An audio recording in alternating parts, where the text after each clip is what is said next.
अध्यक्ष महोदय, आज नई सरकार बनी। राजस्थान का युवा सोचता है कि हमारे हित में अच्छा काम हो, भर्तियां निकले, लेकिन जिस तरीके से 25/12/2023 को जो लेटर आया और उस पत्र के तहत 5000 युवाओं, उनके परिवारों और ये युवा, इनका काम ये था कि केंद्र और राज्य की जो योजना है, इस योजना को उस गरीब तक पहुंचाना, जो गरीब शहर से दूर है, जिस गरीब परिवार में एजुकेशन नहीं है, उनको केंद्र और राज्य की योजना को उस तक पहुंचाना, उनका उस तक लाभ पहुंचाना, ये उनका काम था।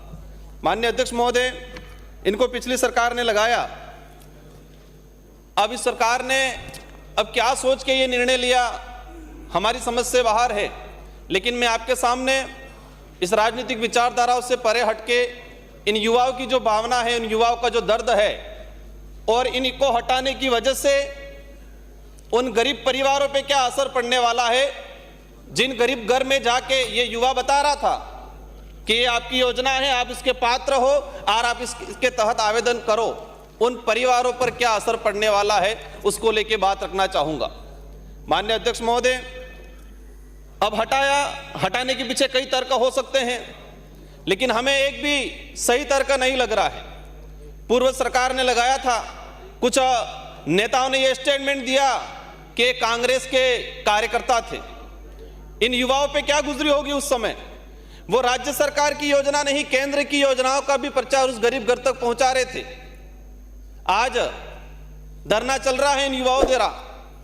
लेकिन मैं एक बात और बताना चाहूंगा कि पिछली वसुंधरा गवर्नमेंट की सरकार ने लास्ट में जाते वक्त पंचायत सहायक की भर्ती की, और उन पंचायत सहायक की जो भर्ती थी वो सरपंच और प्रिंसिपल मिलकर तय करते थे कि कौन बनेगा। इसमें कोई इंटरव्यू नहीं हुआ, कोई मेरिट नहीं बनी। लेकिन इसके बाद कांग्रेस की सरकार आई और उस सरकार ने उनको नियमित रखा, और उसी सरकार ने पंचायत सहायक को एक सम्मानजनक पद दिया और सम्मानजनक सैलरी दी। हम इस सरकार से भी ये आशा चाह रहे हैं कि पिछली सरकार ने जो लगाया था वो किसी के कार्यकर्ता नहीं थे, इनका इंटरव्यू हुआ। माननीय अध्यक्ष महोदय, मैं सारे सदन को बताना चाहूंगा, मैं उस धरना स्थल पे गया और एक व्यक्ति ने, बच्चे ने बोला कि मैं आरएसएस द्वितीय वर्ष प्रशिक्षित हूं। अगर कांग्रेस ने भेदभाव पूर्ण तरीके से और कार्यकर्ता आइडेंटिफाई करके अगर लगाया होता तो मैं कैसे लगा, ये उस आदमी ने सवाल किया।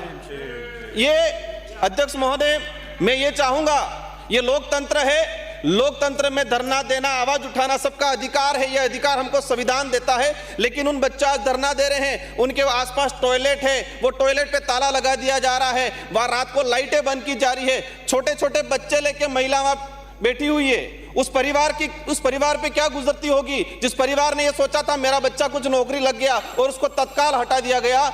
माननीय अध्यक्ष महोदय, कई भाजपा के विधायकों ने भी पत्र लिखा है, 20 से 25 भाजपा के विधायकों ने भी पत्र लिखा है। हम चाहेंगे माननीय सदस्य सहायकों, इन जो बैठ के बात करिए। माननीय अध्यक्ष महोदय, इनकी भावना को समझते हुए जो सरकार के मंत्री हैं, मुख्यमंत्री जी से अनुरोध करना चाहूंगा और आप इस पे सख्त कार्रवाई करते हुए सरकार को निर्देश करें कि इन राजीव गांधी युवा मित्र को एजीटीएस वापस लगाया जाए, और जो धरना दिया जा रहा है अभी तक परमिशन नहीं दी गई है, उनको परमिशन दे और इन युवाओं को राहत पहुंचाए, उस गरीब घर तक राहत पहुंचाए। छोटे छोटे बच्चे लेके सरकार मेडिकल की वहां सुविधा करवाए। ध्यान करना चाहते आ गया। माननीय अध्यक्ष महोदय, आपसे अंतिम यही निवेदन करना चाहूंगा कि इनको बहाल किया जाए। बैठिए। अगर आप एशिया के टॉप न्यूमरोलॉजिस्ट से न्यूमरोलॉजी सीखना चाहते हैं